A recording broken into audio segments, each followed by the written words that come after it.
Incorrect guard column installation can cause dead volume, leakage, and poor chromatographic performance. Follow this step-by-step guide to install your HPLC guard column correctly.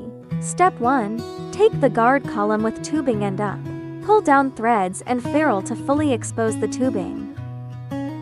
If not extended to its maximum, the tubing tip may not reach the bottom, causing a large dead volume. Step 2. Insert the exposed tubing into the HPLC column. Screw the flat nut while applying vertical force to align with the column. Tighten securely. Note: tighten straight and align the nut, or the tubing won't reach. The tubing may not reach the bottom, causing leaks. Additionally, the ferrule comes into materials. After installation, ferrules, PEEK replaceable or stainless steel non-replaceable.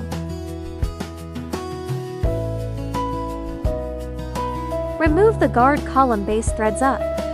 Insert new cartridge base threads up. Screw top housing onto base.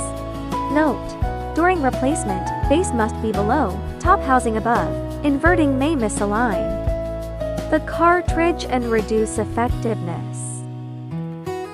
Install cartridge vertically, never horizontally or at an angle.